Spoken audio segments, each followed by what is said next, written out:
Em setembro de 2019, começaram a aparecer manchas de petróleo nas praias do Nordeste. Segundo o IBAMA, mais de 200 locais foram atingidos nos 9 estados da região. E antes de chegar nas praias, o óleo já tinha passado por milhares de quilômetros e atingido os mangues e os corais dessa região.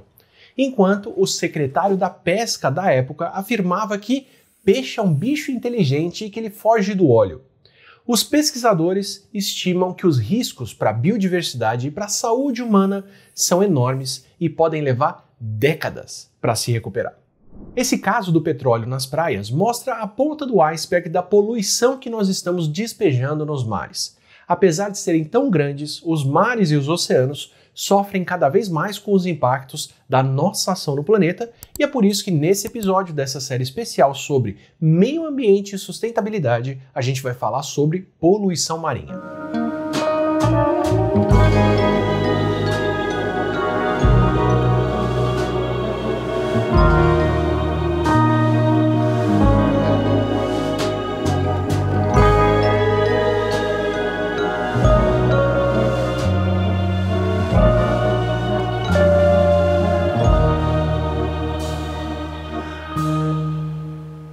A gente gosta de pisar em solo firme, mas mesmo chamando esse planeta de Terra, o nosso lar tem mais superfície de água do que de terra.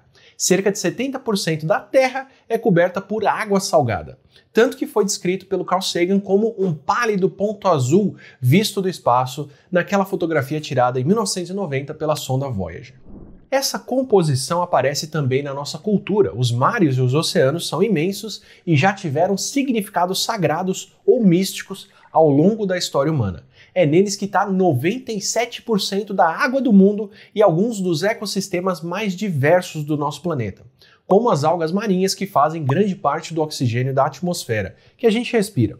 Os oceanos também são capazes de retardar as mudanças climáticas. Eles são capazes de absorver mais de 90% do excesso de calor liberado no ambiente terrestre e quase 1/3 das emissões de gás carbônico, um dos principais gases do efeito estufa. Com tanto tamanho, o impacto dos oceanos também é enorme. A saúde do oceano tem importância para o nosso ambiente, para a nossa saúde, bem-estar e economia. Só que os riscos e as ameaças ao ambiente marinho têm crescido e crescido muito nas últimas décadas. A gente pode ter uma falsa impressão de que a nossa interferência não faz nem cosquinha nos oceanos, que parecem infinitos. Mas a verdade é que a nossa atividade no planeta tem danificado muito esse ambiente marinho.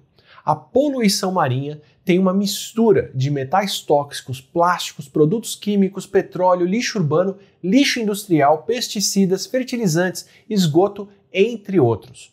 Os oceanos são enormes, só que a nossa capacidade de agredir eles também é absurda.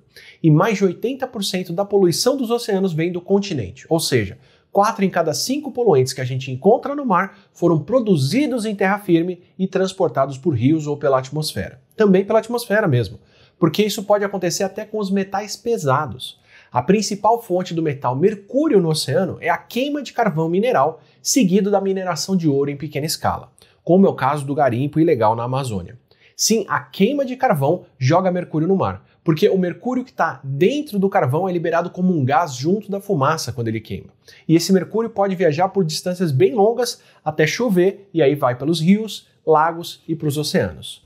Já no caso do garimpo, o mercúrio é despejado diretamente na água e de propósito, já que usar o mercúrio é uma forma barata e bastante eficiente de tirar os pedacinhos de ouro, o que deixa muito mais fácil o trabalho de separar ouro das pedras dos rios.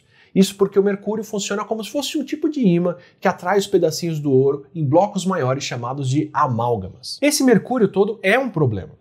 O mercúrio é o metal poluente nos oceanos que mais pode afetar a nossa saúde. Nos últimos 500 anos, as atividades humanas aumentaram a carga total de mercúrio ambiental no mundo em mais ou menos 4,5 vezes acima do nível natural.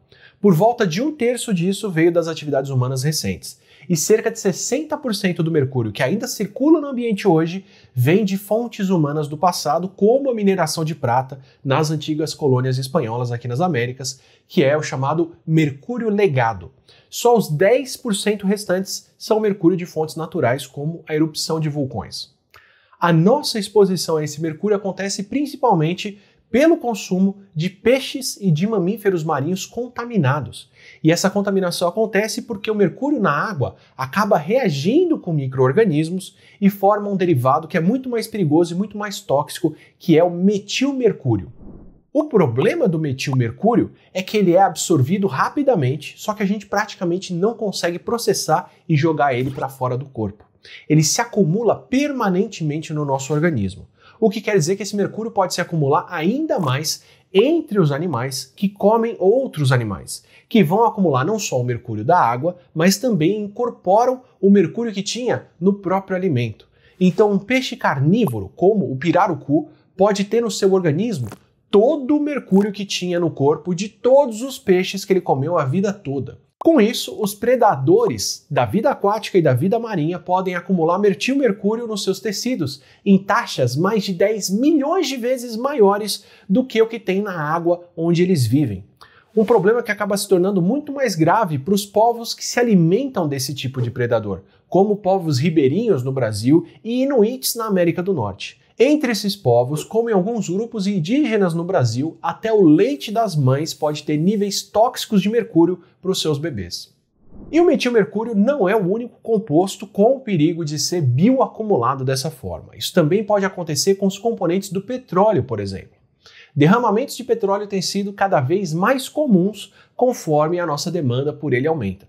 Só que o que faz do petróleo um poluente complicado é o mesmo princípio que faz ele ser tão interessante. Ele tem uma mistura de vários tipos de compostos químicos. Da parte que nos preocupa, tem um grupo de componentes particularmente perigosos que são os hidrocarbonetos aromáticos policíclicos, ou HAPs. Essa família de compostos químicos também tem o risco de se acumular no nosso organismo e muitos desses HAPs são associados com um aumento do nível de câncer em animais. Para dar um exemplo, em humanos é conhecido que o benzeno, que é um composto bastante presente no petróleo, é cancerígeno. E essa contaminação pode se dar pelo contato ou ao comer animais contaminados ou até por inalação.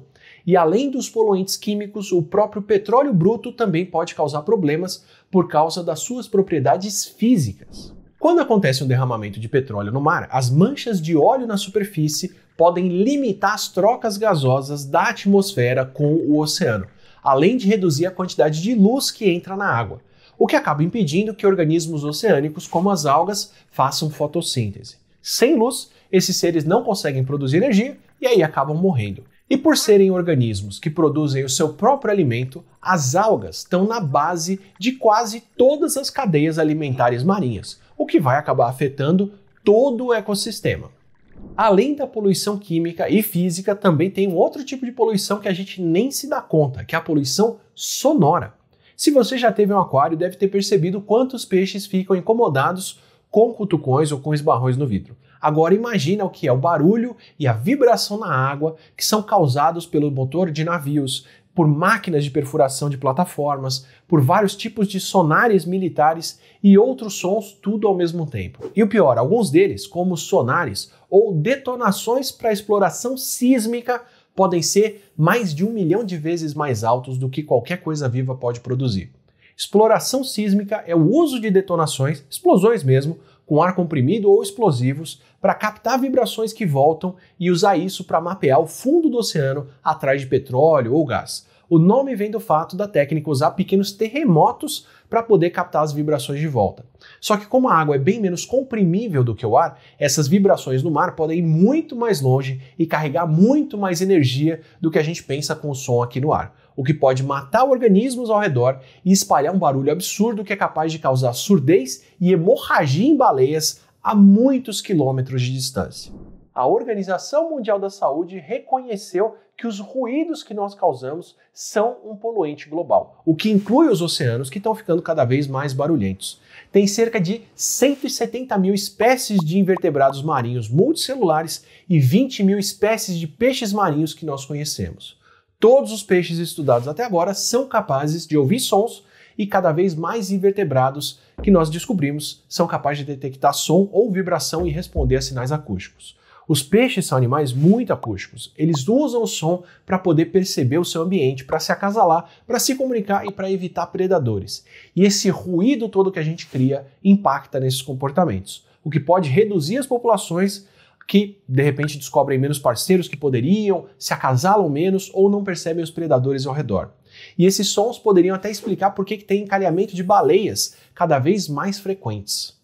Também tem os impactos do ruído na fisiologia desses animais. Fatores como o estresse podem ser tão graves ou mais do que os efeitos auditivos. Mesmo exposições temporárias a estressores no começo da vida podem ter consequências na saúde e na reprodução desses organismos bem mais tarde. Esses impactos podem diminuir a taxa de crescimento, diminuir a imunidade deles, diminuir a taxa de reprodução dos animais e por aí vai.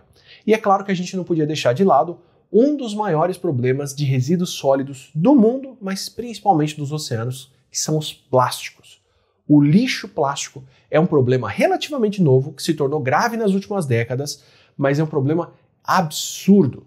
Se a gente somar todo o plástico acumulado desde a invenção dele até agora, nós passaríamos de 8 mil milhões de toneladas. Dessas, menos de 10% foram recicladas. De resto, 12% foram incineradas e 79% foram acumuladas em aterros ou no ambiente. A gente fala muito em reciclagem, mas o grosso do plástico produzido até hoje virou lixo, aterrado ou acumulado no ambiente, o que coloca os plásticos como o material sintético mais comum no mundo depois do concreto e do cimento. São mais de 10 milhões de toneladas de plásticos que entram nos oceanos todos os anos e mais de 80% do lixo marinho é plástico.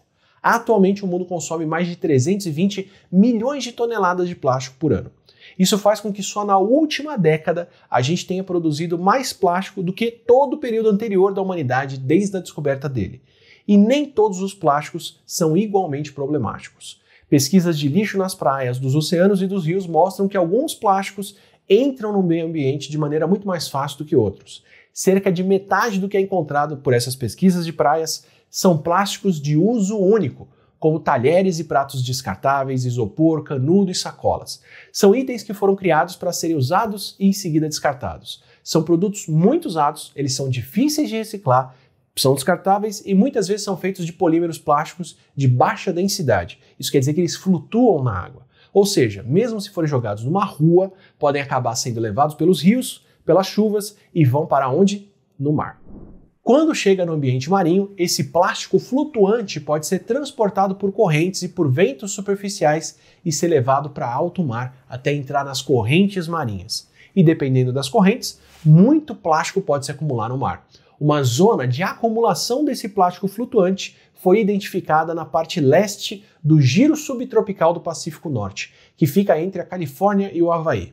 Essa área tem sido chamada de a Grande Mancha de Lixo do Pacífico. Com 1,6 milhão de quilômetros quadrados, tem quase um quinto do território do Brasil e 79 mil toneladas de plástico. É a maior ilha de plástico flutuante que se conhece. Em 2017, começou uma campanha para se reconhecer essa ilha como um país oficial reconhecido pela ONU. A Trash Isles, ou Ilha do Lixo, seria uma forma de tentar alertar as pessoas e os governos sobre a urgência de repensar a nossa relação com o plástico. Porque, além da questão estética, esse acúmulo todo do plástico é um perigo para a atividade e para os organismos marinhos, incluindo para a pesca e para o turismo. Redes de pesca descartadas podem continuar capturando e matando vários organismos, o que pode causar até perdas para a pesca comercial. Além disso, tem vários seres marinhos que podem ficar presos nos detritos plásticos e acabarem sendo transportados por longas distâncias e se tornarem bioinvasores em outros locais, como a gente já explicou no vídeo sobre biodiversidade aqui da série. E a ingestão e o enredamento de animais são alguns dos problemas que mais atraem a atenção do público e da mídia. Tem mais de 260 espécies marinhas que são suscetíveis a comer plásticos ou ficarem presas em detritos plásticos, o que atrapalha o movimento delas, causa vários tipos de feridas, úlceras e até a morte desses organismos. E além do plástico visível, também tem as partículas de plástico que a gente não vê, mas que a gente pode estar até comendo sem saber. São chamados microplásticos.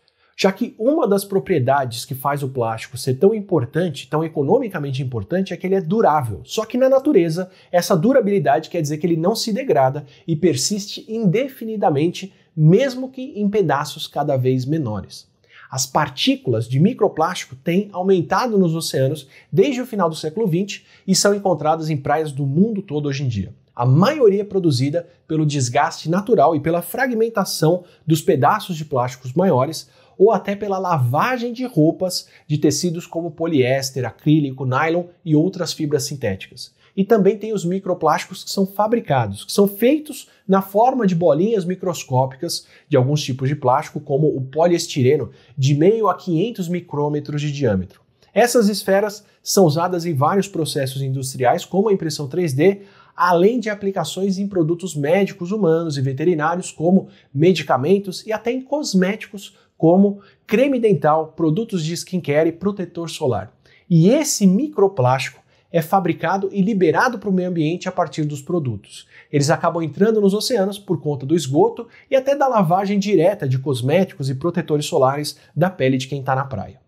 Por causa desse tamanho tão pequeno, os microplásticos são facilmente absorvidos pelos organismos marinhos e quando esses organismos entram na cadeia alimentar, também podem concentrar os plásticos. Por isso, o consumo de peixes e de mariscos contaminados é a principal via de exposição humana aos microplásticos marinhos e aos contaminantes químicos que vêm junto. Os maiores riscos de exposição humana são pelo consumo de peixes pequenos, como as sardinhas, porque a gente consome eles inteiros, com partes como o intestino junto. E o risco de comer microplásticos acaba sendo maior em comunidades pesqueiras e nas populações indígenas, que dependem muito dos frutos do mar e de mamíferos marinhos para sua dieta. Somando tudo isso, somando os problemas todos que nós temos causado, o oceano também sente as consequências do aumento de gás carbônico e da concentração desse gás na atmosfera e das mudanças climáticas que a gente tem causado no planeta. Isso porque o aumento da concentração de gás carbônico na atmosfera causa um efeito duplo que prejudica tanto o oceano quanto a atmosfera. O oceano é uma fonte importante de absorção de gás carbônico do ar. Só que quando se tem muito gás carbônico em contato com a água fica saturada e para de absorver esse gás carbônico da atmosfera, além de se tornar ácida. E essa acidez diminui a concentração de carbonato na água, que é um composto importante para organismos marinhos que fazem conchas e esqueletos de calcário, como as ostras, os mexilhões e os corais, que ficam mais frágeis conforme o oceano se acidifica. Essa acidificação dos oceanos também diminui a abundância dos seres microscópicos que fazem fotossíntese, como é o caso das algas. E como a fotossíntese é o principal processo de consumo de gás carbônico, qualquer mudança na quantidade desses organismos que fazem fotossíntese pode alterar o equilíbrio de gás carbônico na atmosfera e no oceano, o que também acaba afetando a quantidade de oxigênio na água, no oceano. O oxigênio dissolvido no mar mudou muito nas últimas décadas, com casos de redução extrema ou hipóxia. Hipóxia é essa que tem sido relacionada a vários eventos de mortalidade que geram zonas mortas, locais onde não tem mais nenhuma forma de vida animal. Além de matar os organismos, ela afeta aqueles que sobrevivem pelo estresse. O crescimento e a reprodução desses organismos é reduzido, esses organismos acabam precisando fazer uma migração forçada, perdem o habitat, ficam mais vulneráveis à predação e têm o ciclo de vida interrompido, entre outras consequências indiretas por causa dessa baixa concentração de oxigênio. Por conta de todos esses problemas, que os Objetivos de Desenvolvimento Sustentável da ONU têm um objetivo exclusivo para a questão da vida na água, que busca conservar e usar de forma sustentável os oceanos, os mares e os recursos marinhos para o desenvolvimento sustentável.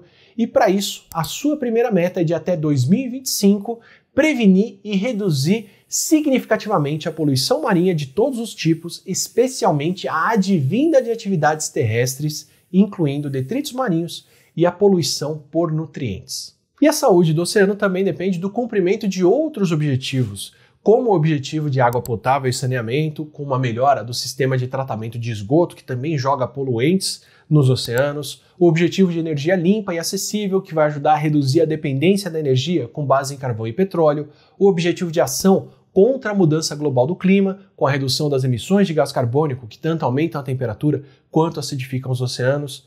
Mas tem um ponto aí. Além desses objetivos todos, um problema do tamanho dos nossos oceanos demanda medidas estruturais. Por isso que, por exemplo, o objetivo de consumo e produção responsáveis também é muito importante. Principalmente se a gente pensar na nossa relação com a produção de plástico. Porque para dar conta da maior fonte de poluição dos oceanos, a gente precisa de políticas que busquem diminuir ou substituir o uso de plástico no planeta todo, não só em áreas costeiras ou próximas ao mar. Mais de 80% do plástico que está no mar veio do continente, ou seja, qualquer política que quer ser eficaz para reduzir a poluição plástica marinha deve necessariamente combater a poluição plástica no continente também.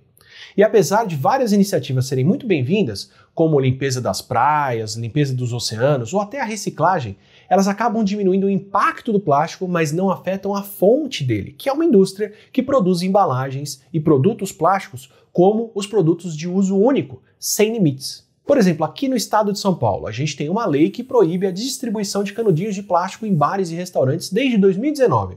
Só que os canudos são só um dos produtos de plástico descartável que a gente usa, como pode ser o caso da embalagem plástica, onde vem o novo canudinho de papelão que parece ser bem mais limpo. Os consumidores podem e devem agir com consciência para reduzir o plástico todo. Só que a redução, para acontecer de vez, precisa acontecer no começo do ciclo do plástico, que é a sua produção. Se no passado o mar representava deuses ou forças místicas dignas de respeito e adoração, hoje ele virou um grande local de descarte da humanidade, onde a gente despreza as consequências de muitos dos nossos hábitos. Infelizmente, essa sensação de imensidão, que já nos causou admiração e respeito, hoje é usada para dar uma falsa impressão de que o que a gente faz aqui não causa impacto nesse ambiente. Mas o que estudo atrás de estudo mostra é que talvez o nosso descaso seja mais imenso do que os oceanos.